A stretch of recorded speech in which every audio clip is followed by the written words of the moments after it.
One plan, no matter how well laid, couldn't possibly respond to all of these situations. This is why Kelleher does not put much stock in traditional strategic planning. His concern is that writing something down in a plan makes it gospel.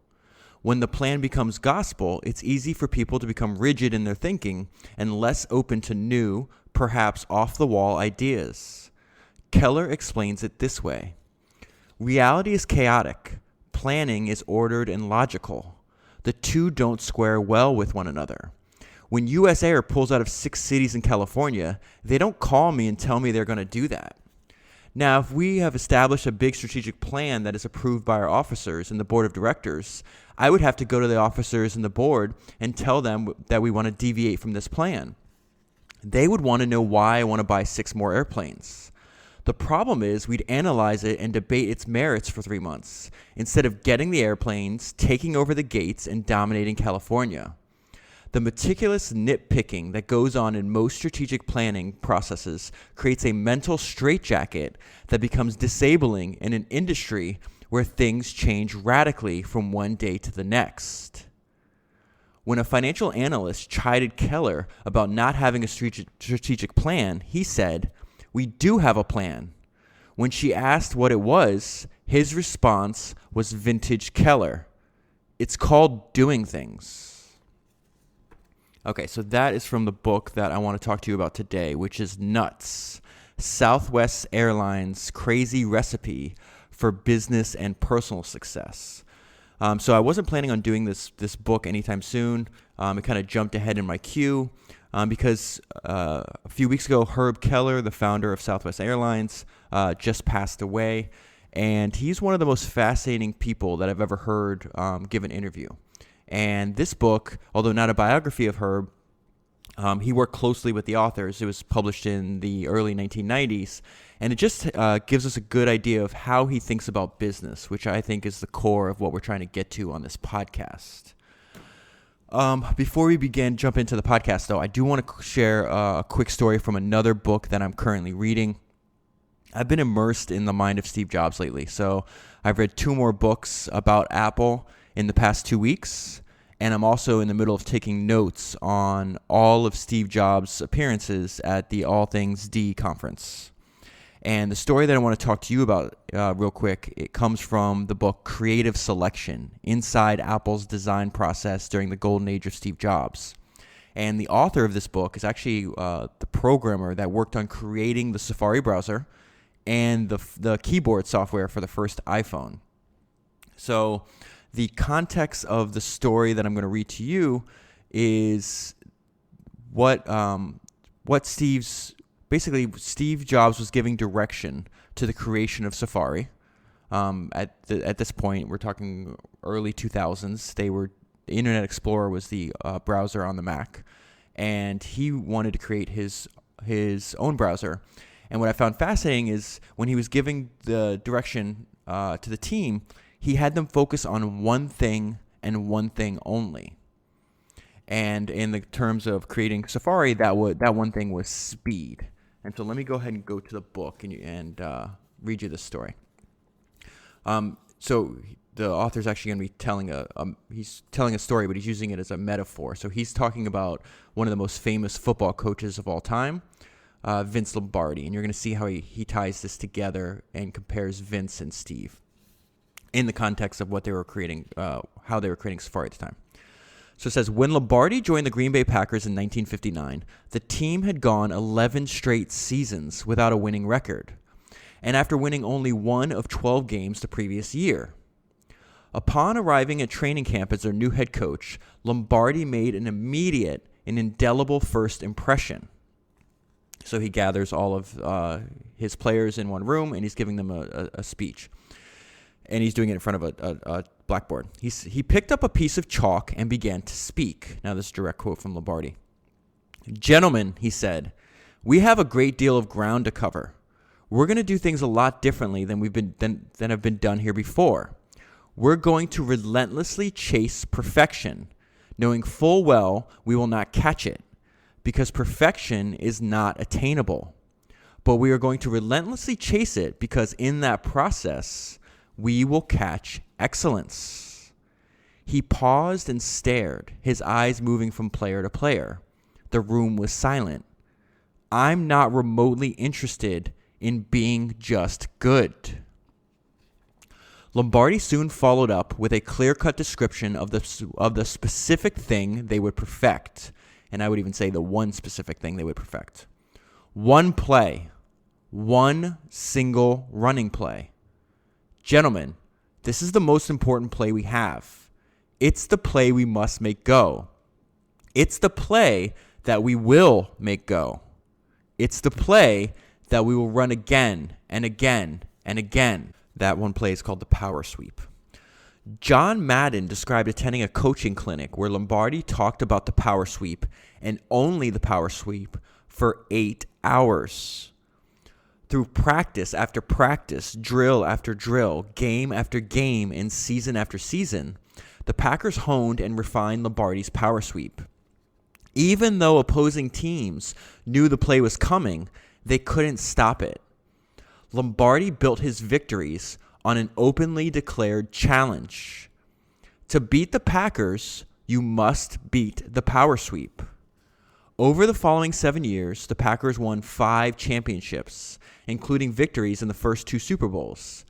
A step-by-step, year-by-year progression through the ranks from worst to best to legends, all built on the foundations of one humble running play, initially described on the blackboard and then executed exquisitely on the field over and over again.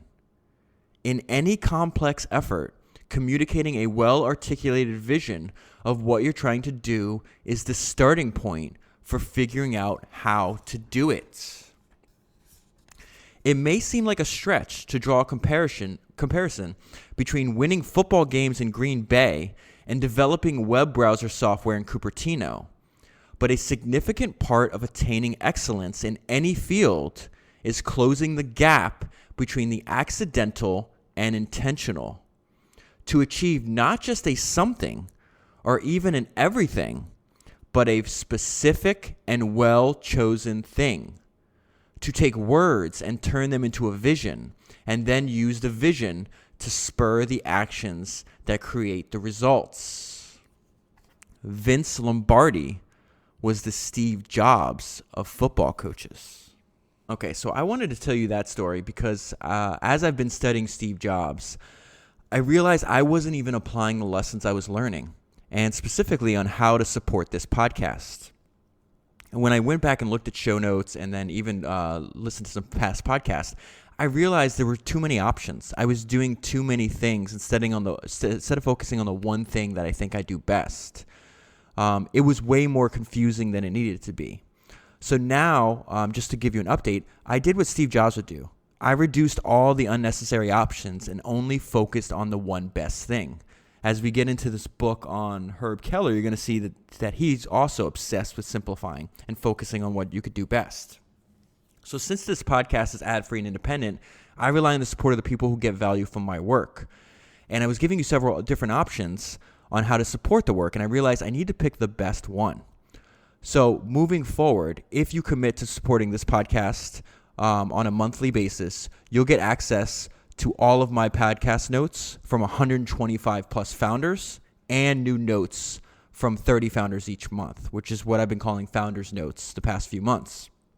I do this because I was also giving the option to getting an extra podcast a week for me.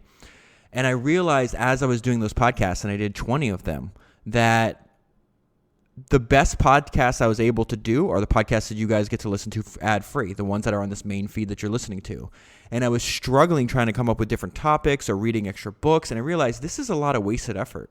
My focus should be on making my main podcast the best it could possibly be, instead of spending a few hours, even 5 or 10 hours a week, doing an extra podcast feed that's just not as good as the main podcast feed or what the work I'm doing with Founders Notes.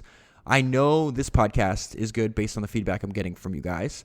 And I know the Founders Notes is really good because I'm taking key ideas from podcasts with other founders and delivering them straight to your email inbox, which saves a lot of time, because what we're doing is we're taking a founder could be building a company for several years. They go on a podcast, they distill their best ideas, what they've learned from years of experience, and then I take note of those ideas and email them to you. There's a great value in doing that.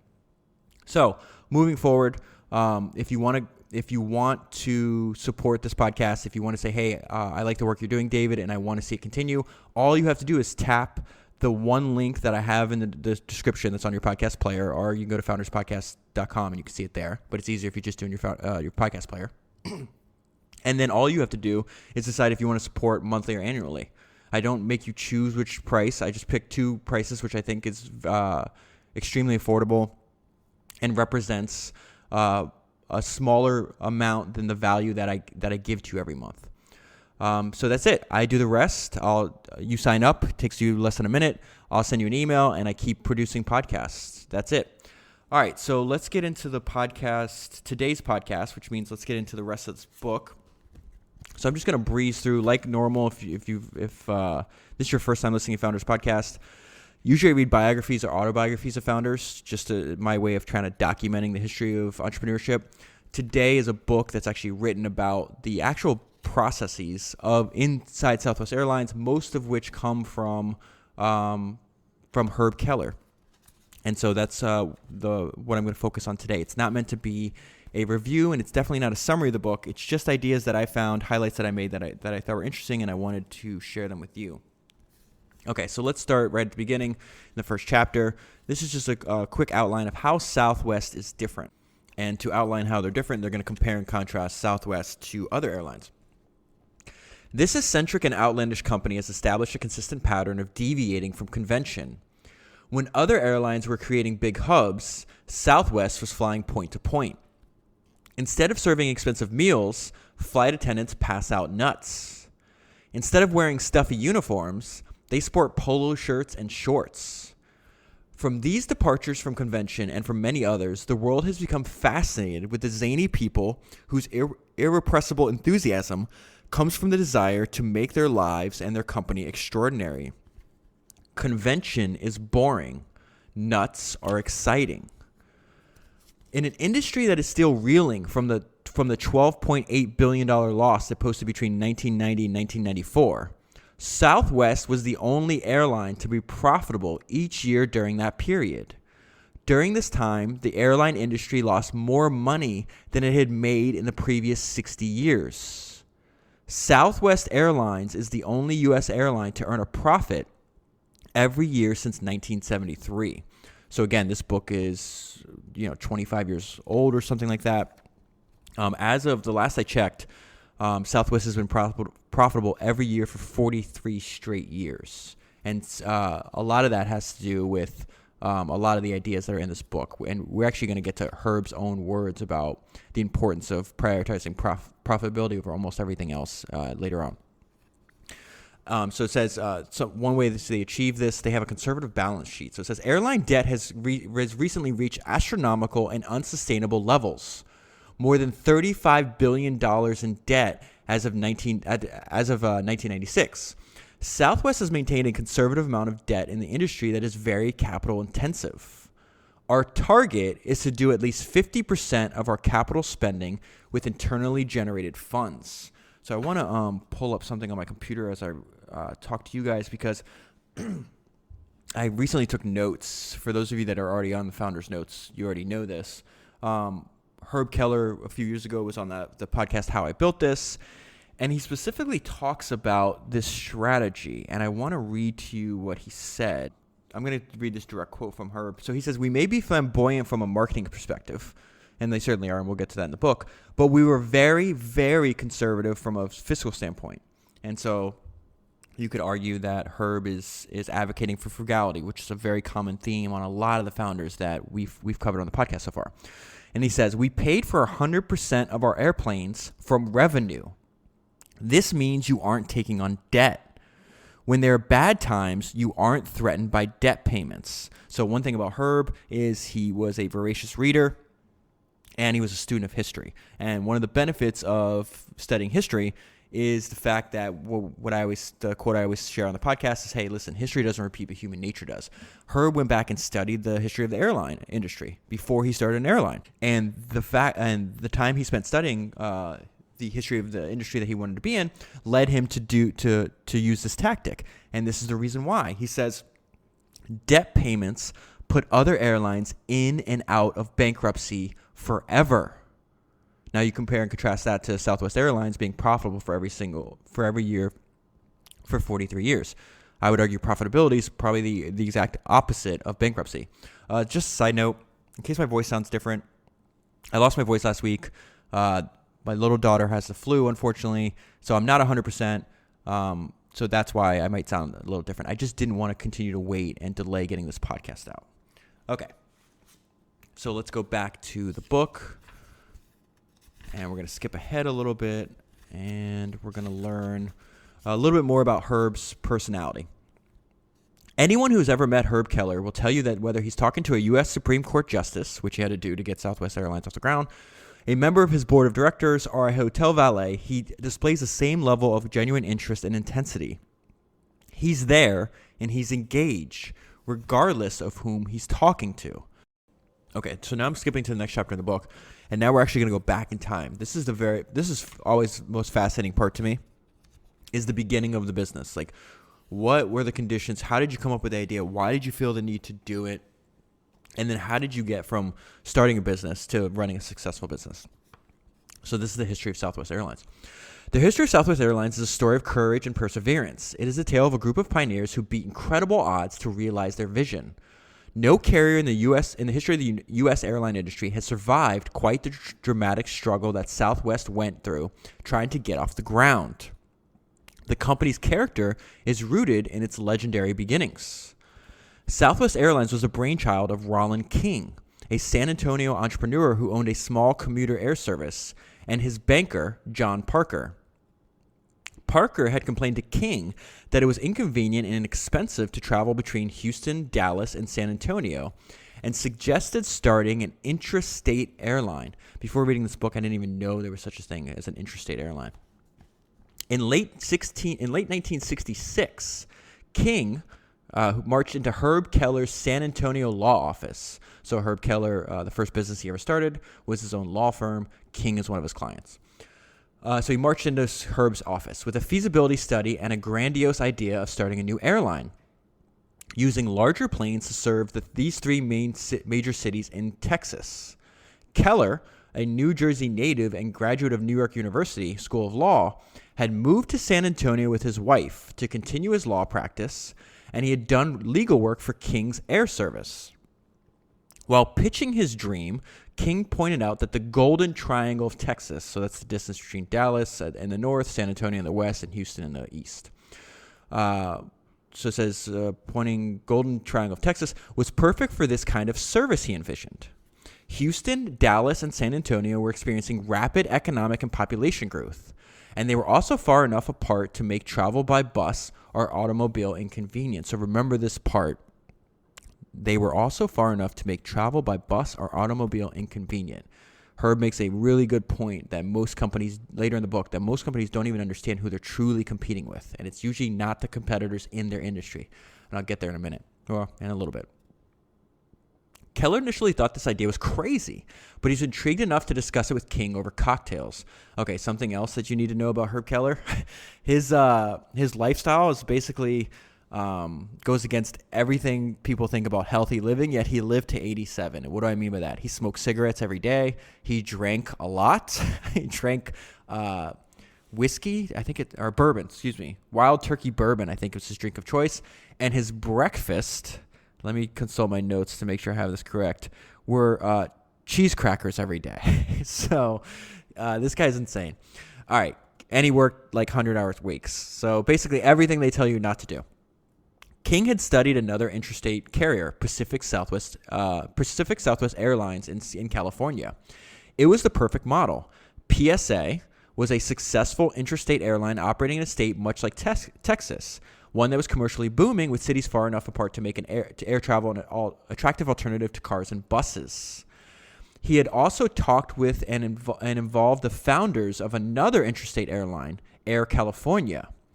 The success of these two carriers made it seem likely that King's idea would work. So King is just doing some smart things here. He's analyzing the history of the industry that he wants to go to, and he's learning from other founders. So this is what, so Keller's like, all right, over some cocktails, I'll do this. Let's do it. And they actually write out the business plan on a cocktail napkin, and it is hanging in Southwest Airlines headquarters to this day. So this is Kelleher talking. We initially figured we needed around $250,000, but we doubled it because I was aware that there was going to be a fight, and it was going to be a prolonged fight. But it turned out to be a much longer vendetta than I had anticipated. So he's talking about there is that they're going to go through a 4.5-year battle between the time that they start Southwest Airlines before they could take their first flight. And it has to do with direct anti-competitive behavior from the local airlines in Texas. So it says on November 27th, 1967, Kelleher filed Southwest application to fly between Dallas, Houston, and San Antonio. So it's on February 20th, 1968. There's this governing body who they're regulated by. It's called the TAC, which is Texas Aeronautics Commissions, approved Southwest's application to fly between the three cities. In doing so, it unwittingly started a war that would last more than 3 years, actually last 4.5, severely test Herb Kelleher's litigation skills, and almost drive Southwest Airlines out of business before it put a plane in the air. Remember, they're talking about at the beginning of the chapter, saying, hey, the struggle, the dramatic struggle for Southwest to even exist is kind of at its root of its culture to this day. So it says the day after the TAC voted unanimously to approve Southwest's application, Braniff, which was another airline, doesn't exist anymore. Trans-Texas also doesn't exist anymore. And Continental aimed their first blow at this little upstart. They filed a temporary restraining order that prohibited the TAC from issuing Southwest a certificate to fly. So as I've talked about multiple times on this podcast, I am very much a favor of capitalism. I cannot stand crony capitalism like this, where you, instead of making the best outcome for the consumer and doing it in an above board way, they're trying to say, hey, we don't want the consumer to have additional options. So they go through some completely disgusting behavior here, and our hero in the story, Herb, just probably the wrong person you want to mess with.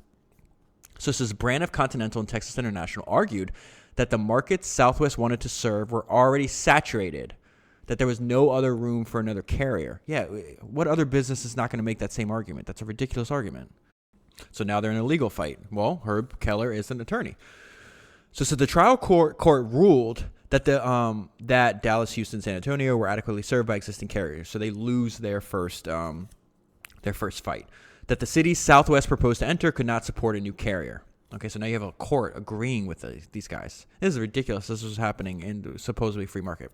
It took 7 months for Southwest Appeal to make it to the State Court of Civil Appeals. The appellate court upheld the trial court's ruling. The members, so they lost twice now. The members of Southwest Board of Directors were growing tired and frustrated, and this is one of the, gives you a good idea of who Herb Kelleher was as a person. While the board generally agreed that the idea was a good one, some members thought it would be wise to cut their losses. So they said, okay, let's just go ahead and give back the investor money. Let's just close up shop. We're not going to do this. At this point, Kelleher's street fighting spirit surfaced. Gentlemen, let's go one more round with them. I will continue to represent the company in court, and I'll postpone any legal fees and pay every cent of the court costs out of my own pockets. After much debate, the directors agreed to bet on Kelleher and give it one more shot. Kelleher argued Southwest's case before the Texas Supreme Court, which overturned the lower appellate court's decision.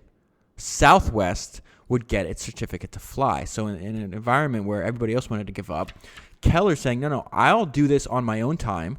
I won't charge the company any fees for my time. I'll pay all the legal fees, the court costs, everything else out of my own pockets. And he's doing this, by the way, while he's running his business still. He's still running his law firm. So that gives you an idea. And it's good that he didn't quit, because as we see, the Supreme Court actually agreed with him. Like, you can't do this. So going back to my notes that I took on that podcast where he talks a little bit about this, he's like, listen, I did this because I was idealistic about it. He said if other airlines could prevent Southwest Airlines from starting, then that means that the free market system is failing. And one of the things that motivated me was to validate the free enterprise system. And another reason was it was very hot competition, and I like to win. Okay, so the Supreme Court says you can fly. Now, what Southwest has to do is that they do an IPO, which I don't even know how you do an IPO before you're really in business, but they set up an IPO.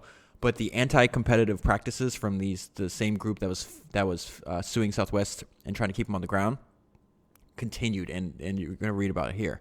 So Braniff was one of the airlines. It says Braniff also put pressure on some of Southwest underwriters to withdraw from Southwest's initial public offering.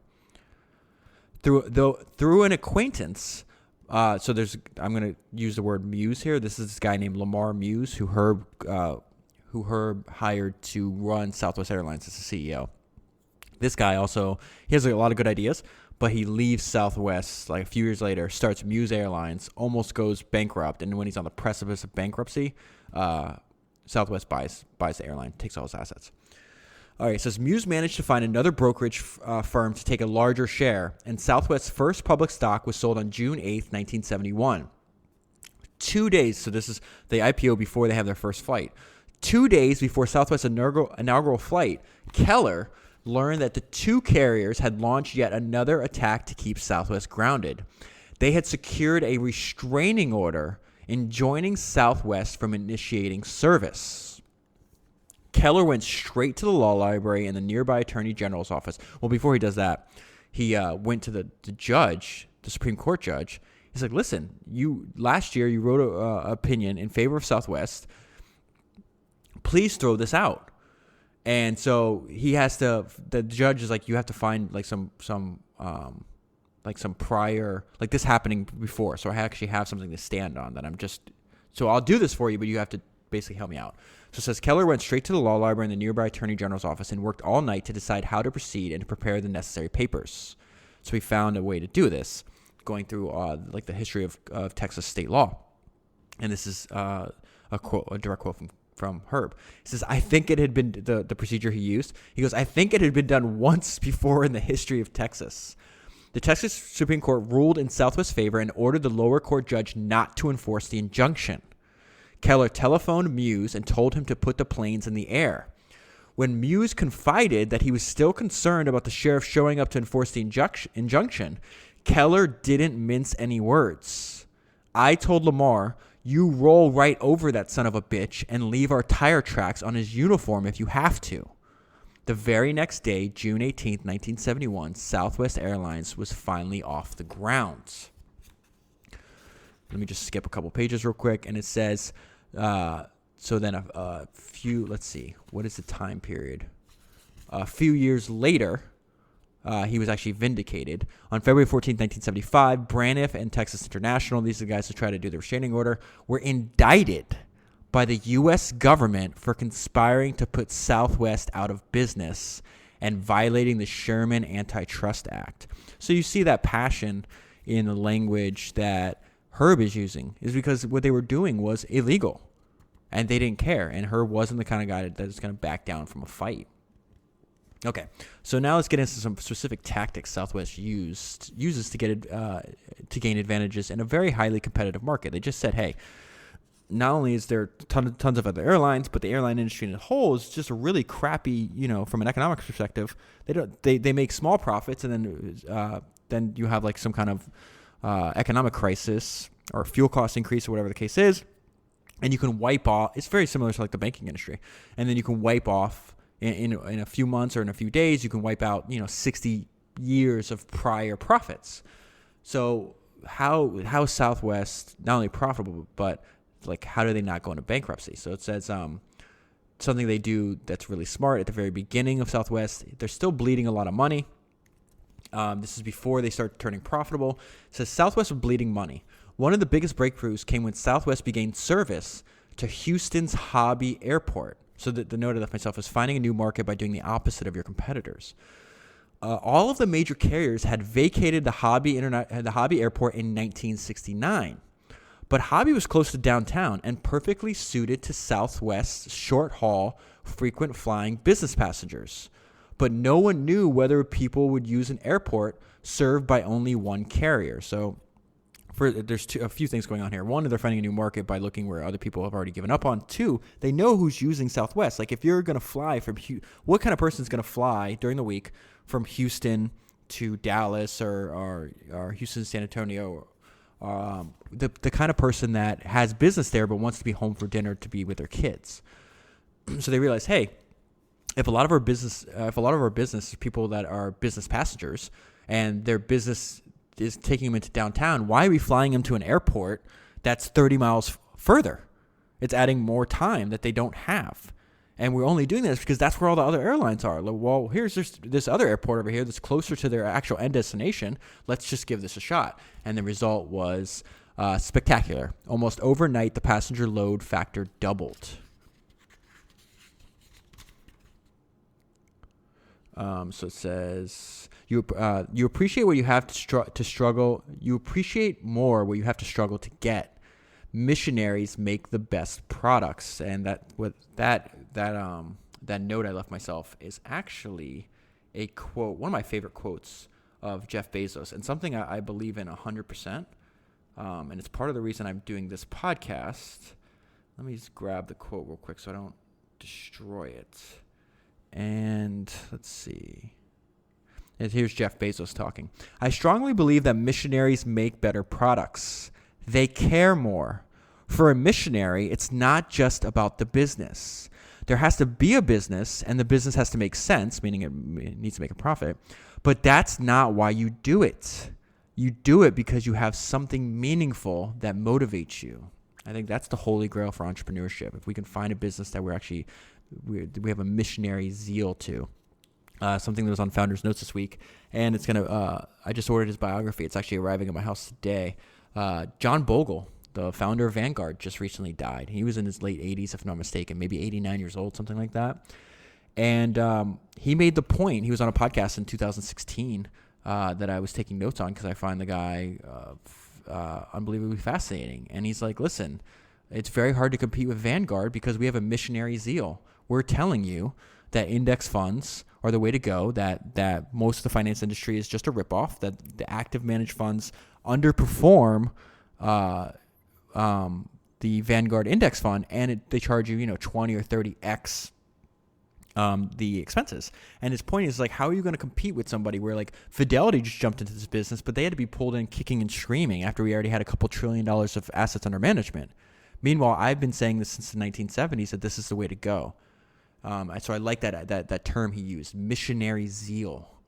I like that a lot. And so Herb is definitely has that in him. So it says that the seemingly insurmountable obstacles thrown at Southwest are what created Kelleher's passionate love for the airline. They would put 12, this is hilarious, they would put 12 to 15 lawyers on a case.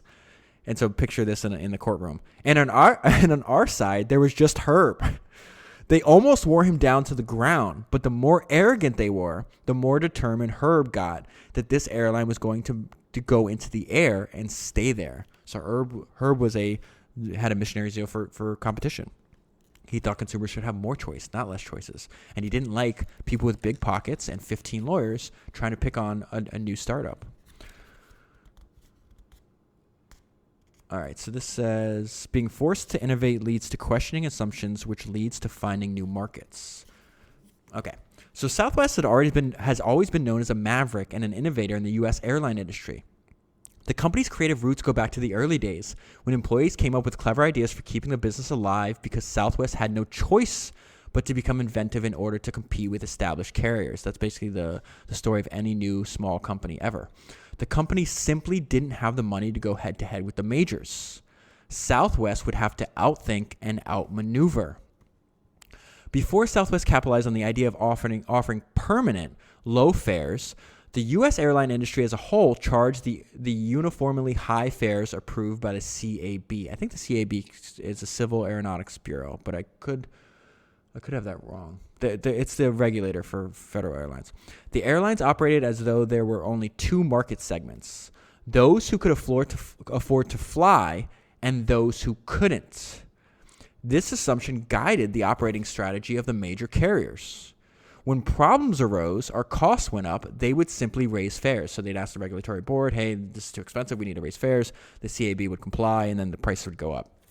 They basically ignored an entire market. So Southwest is like, hey, if we can lower the price, people are not flying because they don't want to. They want to get places faster. They just can't afford it. So why don't we focus on making it more affordable, and we'll open up this giant new market, which is really smart. So it says Southwest, believing that it could stimulate a tremendous amount of new travel with low fares and superior service, challenged this assumption from day one. So of course, they wound up being proven correct. From day one, Southwest challenged the assumption that permanently reduced fares would cut revenue. They cut their fares and it goes up, and we're going to see this. And this is an example of benefiting of trial and error. Like many of its innovations, Southwest's two-tier fare system. So this is interesting. I didn't know that this didn't exist before. So let me try to describe this, and hopefully it makes sense to you. So it says, like many of its innovations, Southwest's two-tier fare system was not the outcome of a sophisticated long-range planning retreat. It was the result of good old-fashioned trial and error. So they realized that there's really two types of travelers that an airline had to satisfy if it was to cover the entire market spectrum. The convenience-oriented business traveler, who was more time than price sensitive and wanted lots of business hour flights. So time is more important.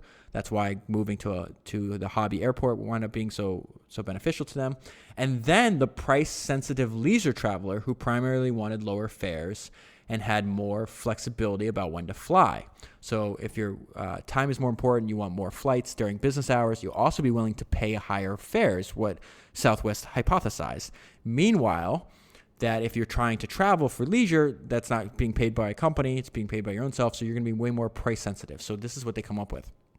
They introduce a system-wide two-tier fare structure in which all seats on executive class flights departing on weekdays until 7 p.m. were sold for $26. So that it didn't go up and down. It's like, this is $26 today, it's $26 tomorrow. So it's that, but here's the thing. This is actually going to generate them more money because this was a 30% increase over Southwest's original $20 fare. So instead of paying, we're going to give you more flexibility and more convenient times, but instead of paying $20, you're going to have to pay $26. Well, if you're not price sensitive, but you're time sensitive, you're going to do that. And all seats on pleasure class flights departing after 7 p.m. on weekdays and all day Saturday and Sunday, the times when people are actually traveling for leisure, are going to be sold for $13, which is a 35% decrease from the $20 fare. So now they're moving in the opposite direction. Passenger traffic skyrocketed. In effect, Southwest had first defined a special market niche consisting of short-haul passengers and then further segmented those short-haul passengers, that's such an important point, by need into time-sensitive business travelers and dollar-sensitive leisure travelers. In looking for a way to fill an empty ferry flight, Southwest, through improvisation, had given birth to what would become one of the most widely emulated marketing innovations in airline history, system-wide peak and off-peak pricing. And they did this innovation, again, but through trial and error. Oh, this is actually hilarious. So this is a creative way to compete. Remember, Braniff is that pain in the ass of Southwest. They try to get Southwest to not exist at the very beginning. Then when the Supreme Court overruled them, they try to give the injunction. Now they're being ridiculous. They're going to try to compete directly on Southwest on price. Okay, and here's this is the funny part. Braniff lowers their prices and they call it an introductory fare. But Braniff had been flying for 40 years. They were not introducing themselves to the market. They were just trying to bleed out Southwest. So Southwest is going to say, we could lower our prices for you, but we have a better idea. We think you actually opt for. So Southwest would not only match Braniff's fare, it would also offer every passenger a choice. So they really they can't. So basically the price goes down from $13, right? So their standard ticket's $26. Braniff's chart cut it in half, says you can fly with us for $13. So Southwest is like, listen, we're gonna match this, but they came up with an idea why? How could you convince the customer not to take the lower fare. And this is how they do it. Travelers could choose the $13 fare or buy a regular $26 ticket and receive a complimentary bottle of liquor. So it's scotch, whiskey, or vodka they could choose from. Business, and again, they know we just went over it. They know who their customers are, right? Business travelers loved it. They could charge the $26 fare to their expense account and go home with a free bottle of liquor. It is said that for a 2-month period, Southwest Airlines was the largest liquor distributor in the state of Texas. So this tactic didn't work out for Braniff. What is the end result? Braniff terminated its Dallas to Houston Hobby Airport service in December 1975. So it's failed. I love that idea. Okay, so this is a really important, I think, question for all entrepreneurs to ask themselves. So whatever you're doing, like whatever you're working on, like what is your fundamental reason for being? Why do you exist? Are you just out there copying other people's businesses? In that case, you don't really have a fundamental reason for being in business. Or do you have an opinion? Do you have a point of view? And I think most people, because you think about your business all the time, like you have a point of view. Lead with that point of view because other people that message is going to resonate with other people. So it says, no carrier knows its niche as well as Southwest. It says, most companies fail in their growth because they don't have a vision. They don't know where to go. When you have a vision and someone comes to you with some convoluted idea, you can hold it up to the vision and ask, does it fit? If not, don't bother me. Even at the height of its success, Southwest exercises the discipline not to stray from its strategy. It does not, for example, buy jumbo jets. We're going to get into that really smart reason on how they simplify things. Very Steve Jobsian of them. It does not, for example, buy jumbo jets, fly international routes, or go head-to-head with major carriers. While other carriers have been lured by the temptation to step outside their niche, Southwest Airlines has maintained the discipline to stay focused on its fundamental reason for being. I cannot emphasize that enough. I think that's super important. All right. It doesn't even matter what I think. I mean, Herb Kelleher is telling you. This guy built a giant, profitable airline. Listen to him. Okay. Now, this is what I love, too, because to me, this is like common sense, right? You should focus on profits over market share. I didn't know that there's companies out there that optimize for market share at the detriment to profits. Yeah, I would assume you're increasing market share because you want to increase profits. Herb is telling us, no, that's not the case. You don't understand the airline industry. And he's going to educate us on this because he doesn't care about market share at all. In serving its specific market niche, Southwest Airlines is obsessed with keeping costs low to maximize profitability instead of being concerned with increasing market share. Kelleher believes that confusing the two concepts has derailed many firms. This is a direct quote from him. Market share has nothing to do with profitability. Market share says we just want to be big. We don't care if we make money doing it. That's what's misled much of the airline industry. So he's drawing on he studied the history of the industry he's in. He's like, that's what misled much of the airline industry. In order to get an additional 5% of the market, some companies increase their costs by 25%. That's really incongruous if profitability is your purpose. Southwest is successful because it is willing to forego revenue-generating opportunities in markets that would disproportionately increase its costs. That's so important. Let me read it again. Southwest is successful because it's willing to forgo revenue-generating opportunities in markets that would disproportionately increase its cost. Herb is telling us in my industry, there's people that will go after 5% more, which is just a revenue-generating opportunity, but it's increasing their cost by 25%. Don't do that. Okay, so now we're skipping ahead in the book, and this is what I was talking about. It's like you have to know what you're competing with, not who, what. And this is an idea directly from Herb Kelleher. When Braniff's coach price between Dallas and San Antonio was $62 and Southwest's fare was a mere $15, one of Southwest shareholders approached Kelleher and asked, "Don't you think we could raise our prices just $2 or $3? You don't understand," said Kelleher. We're not competing with other airlines. We're competing with ground transportation. In many cases, Southwest makes it more affordable and certainly more convenient to fly than to drive. There's just something, after reading this book and then obviously hearing him speak, something, so I was actually thinking recently, there's a lot of things I admire about all these different founders that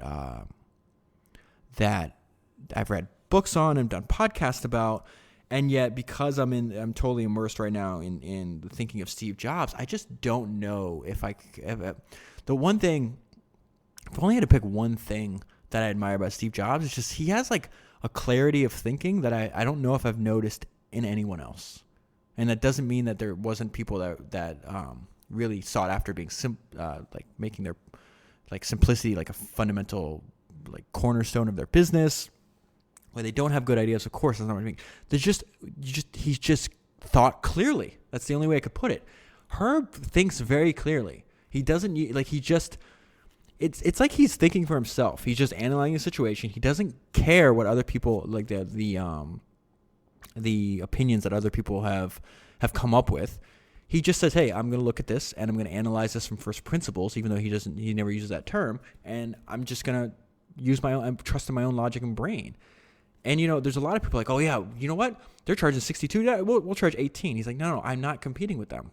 I'm not letting them distract me. I know my competition. My competition is if the prices are too high, then they'll just drive. That's just really, really smart. And I guess let me tie that back to why I brought up Steve Jobs and that. One is because this note that I'm going to read to you says, don't diversify /Steve Jobs. It's because I also reread this book. It's the second time I've read it. It's called Insanely Great, and it's like how Apple builds products. It's the second of the two books on Apple I've read in the last 2 weeks. And there's a story in that book, which I absolutely love, where they're making this software product, and somebody working at Apple wants to make two versions, and then they bring a demo to Steve Jobs, and they're showing him the two different versions of packaging, and in 15 seconds, he's like, one. And they're like, what? Like, we make one product. That's it. Like, there is no diversification. Make the single best product. I have to go back and look. I'm very curious what the product line for iPhone was when Steve Jobs died. Because I don't think if he was still alive, you'd have what's going on today where you have like the XR, the XS. I don't even know what the hell they are. To me, there's been all these, and it doesn't matter. Like, my personal opinion doesn't matter, but I'm going to give it to you anyways. If you have all these people opining of, oh, this is what Apple needs to do, and they need to make a cheaper iPhone, or they need to make this iPhone. And in that book, it talks about how clear Steve Jobs' thinking was in the sense that, like, they compared at the time, there was two separate, this is before the iPhone, by the way, there was two separate laptops. You had one for consumers, one for pro. And so you could literally go to Apple, and you could choose between two options. That's it. And they compared Dell, and I think might have been Sony. I forgot the other company. It escapes me at the moment. They had like 46 different options for laptops. So I definitely think I believe in the paradox of choice, how humans, if you limit the choice, like the more choices you give us, the more confused we are. I've talked about this before. I want a new iPhone. I don't know what to do, like which one to get. And I don't think I'm that dumb. And I can use the internet, I can research it. My point is like, let me get to my point. What I think Apple should do, and I wondered if they were doing this when he was still alive, is we make one iPhone. This is the best. We are saying, I like companies to have a point of view. I don't want them to be like, oh, we're just going to give you a choice because we're going to listen to you. It's like, no, make the single best phone. I don't even want a choice on screen size. Yeah, if you want to give them choices in color or storage, that kind of makes sense to me. But this is the one phone. This is the new iPhone we have, whatever, call it the number, which I think made perfect sense. iPhone 11. You don't get to choose a screen size. You can come here and buy it. We are telling you right now, this is the best smartphone on the planet. That's the kind of point of view and perspective that I feel Steve Jobs had by reading the books. I don't know if I'm contradicting myself, if they actually had multiple versions of the iPhone when he was alive. I know obviously they do after, but I just really appreciate that. And we're also going to see Herb does the same thing, and he does it as a way to control costs and to focus the company. I'm going to stumble on that right now. And this is why they only fly one type of airplane. Southwest uses only one type of aircraft, the Boeing 737. Flying one type of aircraft has a strong impact on the bottom line. First of all, training requirements are simplified. Pilots, flight attendants, mechanics, and provisioners concentrate their time and energy on knowing the 737 inside and out. Thus, all Southwest pilots are qualified to fly. All flight attendants are qualified to serve in, all maintenance people are qualified to work on, and all provisioning crews are qualified to stock every plane in their fleet. And they compare and contrast this in this great book called Blue Ocean Strategy I read a few years ago, where I didn't know that, you could fly, like there's flight attendants that only can work on a 737, but they might work for a company that has, they might have 767s or 747s or a different kind of aircraft. I don't know the actual number, which is just silly to me. It's something about human nature that wants to induce unnecessary complexity, even though we all crave simplicity. I think that's like important to keep in our minds somewhere. Like just reduce. This makes it easy for Southwest to substitute aircraft, reschedule flight crews, or transfer mechanics quickly and efficiently. With only one type of aircraft, the company can reduce its parts inventory and simplify its record keeping, which also results in savings, i.e. makes it easier for them to make a profit. Sticking with the 737 also helps the company negotiate better deals with acquiring new planes. Look at all the benefits, and like, why would you get away from this? It's just, again, really clear, straightforward, not genius level thinking. You just have to have the discipline to do it. And I think this is another example of the clear thinking of Herb. The next page says, keep it simple. And this is interesting. Like I said, this book is very old, 25 years old. So this is before, we're going to talk about in the 1980s, how plane tickets used to be. It says, until 1989, Southwest issued cash register receipts as tickets. That's another great idea. I know you obviously can't do that today, but it says customers unfamiliar with Southwest operations started complaining because they lost their tickets among other receipts. They ran them through the washing machine or inadvertently threw them away. In the meeting where executives were debating this issue, an obvious alternative to going to a multi-million-dollar system that produced a traditional multi-layered airline ticket was proposed. So they're saying, oh, crap, we're getting a lot of complaints. Maybe we need to spend a couple $1 million and be like all the other airlines are. But this guy named Gary speaks up. And he says, why don't we just print, "This is a ticket," in capital, big, bold, red letters on the receipt, instead of spending $2 million to follow the rest of the industry? Southwest modified its ticket stock with the caption, and it worked. I love that idea. Like they just saved them $2 million just by saying, hey, make it very obvious this is a ticket. So obviously they can't do that today, but back then it worked. And this is Herb, who was a wonderful communicator. And if you ever, I would listen to that podcast because I think it's fantastic. But if not, just search his name and you can find him giving talks. But I love the way he communicated. And this is Herb on knowing what you do best. We must not let success breed complacency, cockiness, greediness, laziness, indifference, preoccupation with non-essentials, bureaucracy, hierarchy, quarrels, or obliviousness to threats posed by the outside world. We don't care whether we fly to Paris. We don't care whether we have a 747. What we're focused on is being profitable and job secure. If people didn't pay much attention to Southwest Airlines because it appeared to be a much smaller regional carrier, it was just immaterial to us. We set ourselves up to go into a specific niche in the airline business. So he's saying that we know what we're good at. Stop worrying about what everybody else is doing. Yeah, the 747 is a brand new, beautiful plane. It doesn't matter. So something that he talks about in the book, but I've also heard him speak about, is that a lot of the decision makers by CEOs and founders has to do with ego and empire building, not the actual smart. It's not actually good for their business. It's good for how they feel about themselves, to make them feel like they're so special and important. Herb was the opposite of that. They talk about on the busiest flying day of the year, which I think was either the day before Thanksgiving. Whatever that day was, I'm pretty sure it's the day before Thanksgiving. Herb would show up. I forgot which airport it was. The airport closest to the headquarters of Southwest, and he'd do the luggage all day long. He'd help customers with luggage. You have the CEO at this time of a hugely profitable airline, and he's out there helping you with your bags. He did not think he was better than these other people. And that's why he's like, I don't care if I don't fly internationally. I don't care if I don't have the biggest, newest technology and the biggest plane so I can talk about how great we are. I'm just focused on doing what I do best, and that's serving the customer. And when you verbalize it, it just seems so obvious. Like, yeah, do what's best for the customer, because if you do what's best for the customer, that's going to be best for the business. And yet we trip over ourselves and we induce this unnecessary complexity when it's not necessary. And my own version of that, something I'm passionate about, is like, that's why one of the reasons I don't interrupt the podcast with ads. Because before I had a podcast, I was a podcast fanatic. I was obsessed with them. I've learned more from podcasts, second only to books. And I'm a believer in the medium. I think this is a huge technological revolution, the size of the Gutenberg revolution with the printed word. And I don't think by me interrupting our time together with ads just so I can make more money is better for you. And I think that it's funny. I wasn't planning on talking about this, but just spawned in my mind. At the end of 2000, the end of the year just happened.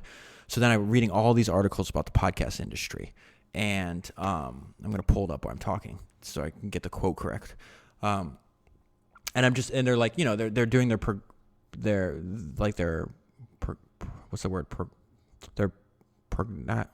can't pronounce the word, so I can't say it. But basically they're saying, okay, this is the state of the industry, and this is what we think is going to happen in the future. And this is what's going to be big in podcasting this year, and most of it has to do with ad tech, right? But what I found interesting was how they don't even understand the industry that they're writing about. Okay, I had to hit the pause button. It took me a minute to find this. So, like what I was just saying is, I think that you should focus, every business and everything you do should focus on what's best for the most important person, which is the person, in this case, the listeners in podcasting, the customers in a business, the actual person that you have to actually please, because by what's doing best for that person, you are default, what is Herb saying, that you're doing what's best for the actual business. And it's really interesting how people kind of flip that over. So I'm reading all these, these posts, and my stated opinion here is rather clear. Listen, I don't care if podcasts are going to do ads. Like, I'm not going to do that. I'm against that. Specifically what I'm against is mid-roll ads, how advertisers are paying more money to interrupt what you're listening to, which I find unconscionable. And, some people do it at the very beginning, like Joe Rogan does. Some people do it at the very end, like 99% Invisible. Whatever you're going to do, that's fine if that's the route you're going to go. I personally would love to see the destruction of the entire podcast ad industry, but I know that's completely unrealistic. Maybe it's not even unrealistic. Maybe unless you show other people a better way, a path forward, eventually that could one day be like the default as opposed to what it is in the U.S. industry now. But anyways, I'm reading, so I keep a close eye on what these podcast networks do, the ad networks, because I want to study my enemy, right? And I'm reading this report, and I'm like, my enemy's stupid. My enemy is a moron, because I'm reading this. And they start off, they're like, there are two important players in the podcast industry, advertisers and publishers, meaning advertisers and people that make podcasts. No, dummy. There is one important player in the industry, and that is the listener. Because if the listener goes away, you don't have a podcast. You're sitting there talking to nobody. This is my problem, why I think you should have like not an enemy, but like a target or like a point of view. And this is my point of view with podcasting. It's like, they don't even understand that. They literally think the two most important players in the industry are advertisers and publishers. If you're going to make a statement that there's two important players in the industry, then at least one of them's got to be listeners. It sure as hell is not advertisers. You could say listeners and podcasters or listeners and publishers, but you can't start off with advertisers and publishers. And that's all you need to know about these people. They don't care about the end result of what they're making. Because they don't even, just like what the example Herb gave us, where you have this airport that no one's even paying attention to, and it's a gold mine. Why is it a gold mine? Because it's closer to downtown where my business travelers are going, and nobody's using it. These people don't even understand anything other than the tons of money that the advertisers are giving them to make a worse listening experience. Okay, so I'm going to hop off my soapbox because that's not what you're here for. But as I'm going through these books and reading these things, these random thoughts pop into my mind, and I just I try to be authentic as possible and tell you what's going on, or at least my opinion on it. Okay. Random quote, which I love about Herb Kelleher, is he just made work, he had a good time. You could tell that from his drinking whiskey every day, which I obviously don't advocate. Life is too short and too hard and too serious not to be humorous about it. That's a great quote for him. And okay, so skipping ahead a couple more ideas here for you guys. Oh, that one I already read. Oh, this is fascinating. This Bill Gates quote is in the middle of the book, which I just want to. They talk about they're talking about the culture, the significance of adaptability in the culture of Southwest, and they're using a Bill Gates quote to illustrate that. So it says, when we look back at the last 20 years, it is obvious that a number of large companies were so set in their ways that they did not adapt properly and lost out as a result. 20 years from now, we'll look back and see the same pattern, Bill Gates says. So what is he saying there? History doesn't repeat. Human nature does. He actually got caught up in this where, they were a little late to the internet, a little late to I know they're making a lot of profits from their legacy businesses, but a little late to mobile computing as well, which is inevitable. It's going to happen to all of us. Okay. Oh, so I like this. If you're going to be small, you have to be fast. Another great idea from Herb. And he says, Kelleher illustrates the speed with which Southwest moves by telling a story about Don Valentine, former vice president of marketing. Valentine had just joined Southwest from Dr. Pepper when the marketing group met in January to discuss a new television campaign. So remember, we always talk about how large companies do really, really silly things, and that the longer you work at a large company, the less you're going to actually notice this. So this guy's coming from Dr. Pepper. He's going to Southwest, which has more of a startup mentality. Or a small company mentality, rather. Valentine was ready with his timeline for producing these ad spots. The commercial could be scripted by March. Script approval could be completed in April. Casting could happen in June. And the company could start shooting in September. When Valentine finished he's in a meeting with Herb Kelleher. Let me just give you that context. When Valentine finished outlining his schedule, Kelleher said, Don, I hate to tell you, but we're talking about next Wednesday. The new vice president quickly became accustomed to the speed with which Southwest operates. So I've talked about on the podcast a few times this idea. One of the people I've learned most about just fundamentally good ideas to apply to your businesses is Jeff Bezos. And then if you read the book The Everything Store, which I did a podcast on, he repeats the stuff over and over again, which is really important because if they're important, you have to be willing to repeat yourself for 10, 20, 30 years. So it really sinks in. Your ideas really start to take root and sink into the minds of other people. And so these ideas that Jeff repeats all the time, they call Jeff-isms. So this is a Herb-ism. And he says this over and over again, and I think it's good for all of us. He says, success is never final. Indeed, success must be earned over and over and over again, or it disappears. And this is something that I'm an advocate for in my own life, and the note I left myself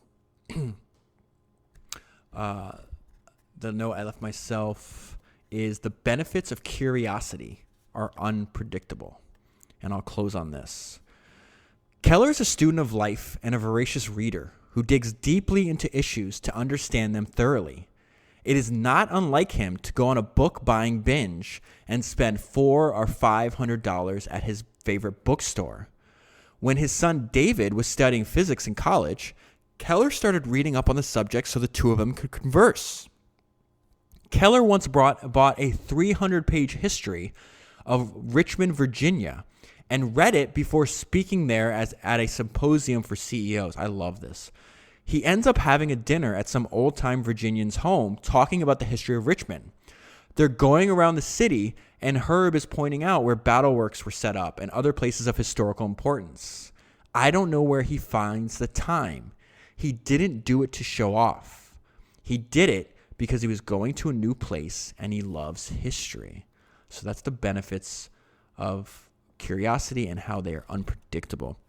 There's something that I've read on Twitter the other day that I've been really trying to think about in general, and it's a double entendre. And it's just a good mantra for your life. And it's 3 words. Avoid boring people. Meaning avoid people that bore you and avoid boring other people. And one way to avoid boring other people is to learn a lot, to read books, to listen to podcasts, to watch different lectures, to get into whatever it is that you're into. That way when you're having conversations, you can actually bring up something that's just not the common stuff that people just repeat over and over again. Not just stuff that you find in popular culture. The people that were at dinner with Herb, what's going to happen from him reading that book? Well, first of all, he read it because he's intellectually curious. So you have to start there. If you either are intellectually curious or you're not. I think personally everybody is. It's just beaten out of them from when they're children. They just have to apply it. They have to find what they're curious about and go deep into that. But his benefit is the people that may not have known who Herb was before, like, oh, this guy's really interesting. He can carry on a conversation. He knows things. What's a human response to that? Is it like, oh, shut up about your no one's going to respond that way. I'm like, oh, this is a guy I want to know more about.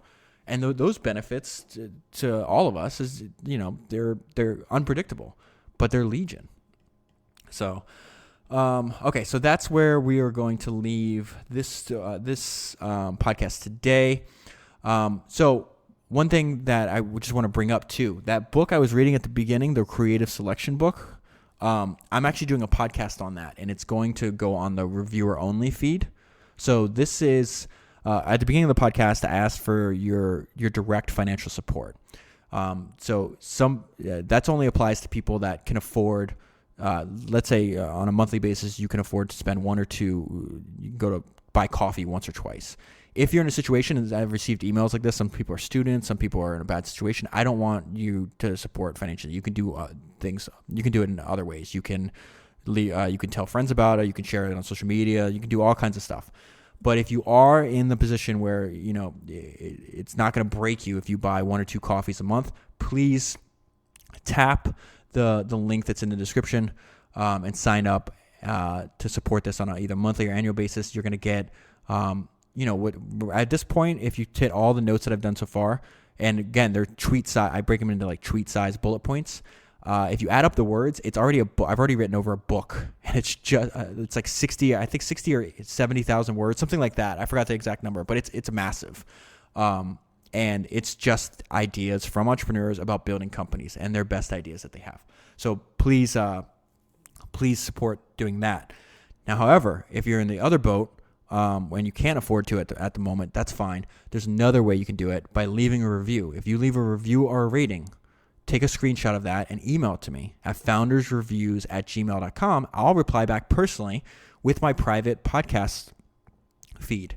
I've already done 2 podcasts. I've done one on Steve Jobs, based on Ed Catmull, the founder of Pixar, working with him for 26 years. Another one I did on one of the co-founders of PayPal. And then I'm recording this week a 3rd one, which is going to be that creative selection book, which I read from at the beginning of the podcast. So it's very easy to do that. Take a screenshot. If you're on a podcast, like a lot of people listen to me on Overcast. Overcast has this great feature, which a lot of you guys have been doing, where you can pick an episode. Maybe it's this episode or another episode which you really liked. Recommend it by pressing the little star. Once you press that star button in Overcast, it turns gold.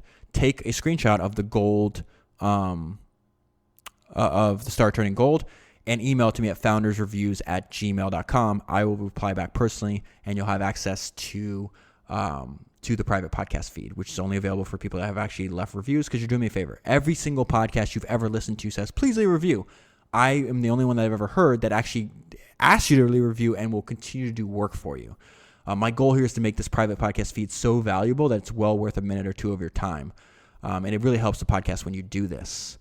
And another thing, some people, I've always said, hey, email it to me. Recently, I've had some people DM me on Twitter their review. If that's more convenient for you, that's cool with me. You can DM me. My Twitter is DavidCenter1, the number 1. It's also on the bottom of every page on the founderspodcast.com website. So I think I've talked enough. My voice is already starting to lose it again. So I just want to thank you again for your support. Thank you for listening. Thank you for telling your friends. And I will be back very soon with another podcast about another founder.